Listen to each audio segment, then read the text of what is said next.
580 orang ditangkap polisi selama terjadinya kerusuhan di 6 kabupaten kota wilayah Jatim selama 3 hari sejak Jumat 29 Agustus 2025 hingga Minggu 31 Agustus 2025. Setelah menjalani pemeriksaan, 89 orang diantaranya ditetapkan sebagai tersangka karena terbukti melakukan pengerusakan, kemudian pembakaran dan penjarahan. Kemudian 12 orang lainnya masih menjalani pemeriksaan oleh penyidik kepolisian, sedangkan 479 orang telah dipulangkan dengan dikembalikan pada pihak keluarganya. Untuk informasi selengkapnya, kita terhubung bersama rekan Luhur Pambudi, jurnalis Tribun Jatim. Rekan Luhur Pambudi, silakan laporan selengkapnya. Oke, baik Justina. Sejumlah 580 orang ditangkap Polda Jawa Timur dan Polres Jajaran selama terjadinya kerusuhan di 6 kabupaten kota wilayah Jawa Timur yang berlangsung 3 hari sejak hari Jumat tanggal 29 hingga hari Minggu tanggal 31 Agustus yang berujung membakar gedung Gerahadi, Mapolsek Tegalsari dan puluhan pos polisi yang ada di wilayah tersebut. Setelah menjalani serangkaian pemeriksaan, 89 orang diantaranya ditetapkan sebagai tersangka karena terbukti melakukan pengerusakan, pembakaran hingga penjarahan.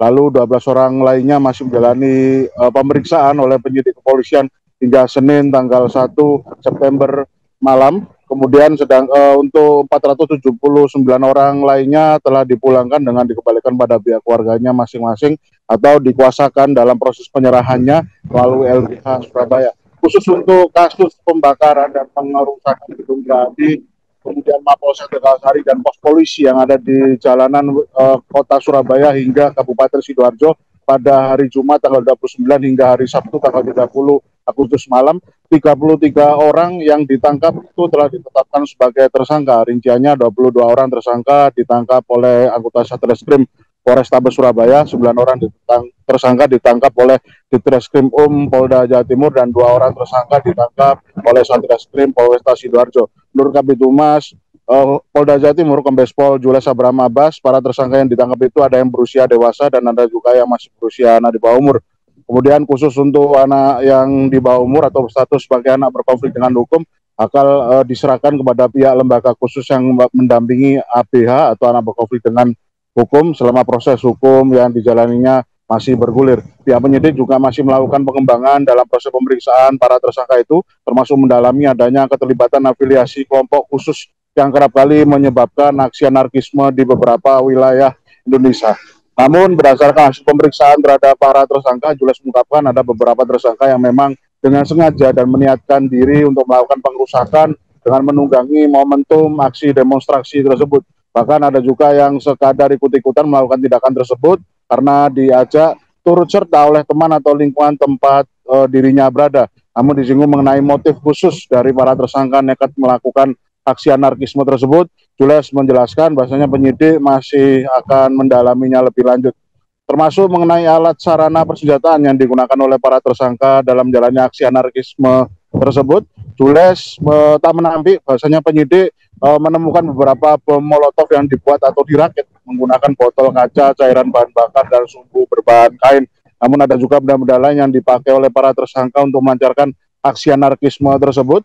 Hanya saja ia tidak merincikannya secara detail, namun ia memastikan alat sarana tindak pidana milik tersangka itu bakal menjadi barang bukti penyelidikan ataupun penyidikan kasus tersebut yang masih akan terus bergulir.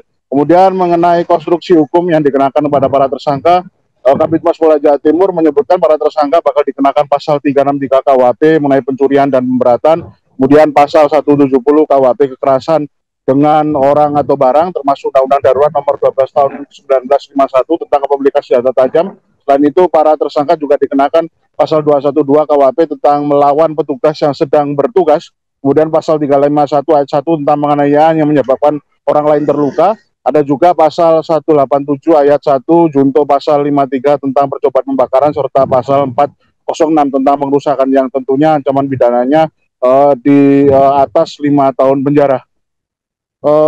Di lain sisi, tatkala kami tanyai mengenai nilai kerugian taksiran akibat pembakaran dan pengerusakan bangunan milik polisi, yakni meliputi puluhan pos polisi di 6 kabupaten kota, termasuk satu Mapolsek Tegalsari yang ludes dibakar massa, Jules mengungkapkan nilai kerugian material taksirannya berkisar antara 124,25 miliar. Dan nilai kerugian tersebut sebenarnya murni untuk kerusakan fasilitas milik Polri yang ada di wilayah Jawa Timur sendiri akibat aksi anarkisme tersebut, dan itu tidak termasuk dari kerusakan yang dialami oleh gedung Gradi yang ada di kawasan Kecamatan Genteng, Kota Surabaya. Demikian reportase kami, Justina, kembali ke studio. Terima kasih rekan Luhur Pambudi, jurnalis Tribun Jatim. Kami nantikan informasi update selanjutnya dari Anda. Selamat beraktivitas kembali. Pemirsa, berikut keterangan dari Kabid Humas Polda Jawa Timur, Kombes Pol Jules Abraham Abbas. Selengkapnya. Sejauh ini dapat saya sampaikan Polda Jawa Timur dan Polres jajaran telah mengamankan 580 orang, di mana 89 orang diproses hukum, 12 orang proses pemeriksaan, sedangkan sebanyak 479 orang telah dipulangkan, diserahkan ke keluarganya ataupun melalui LBH Surabaya.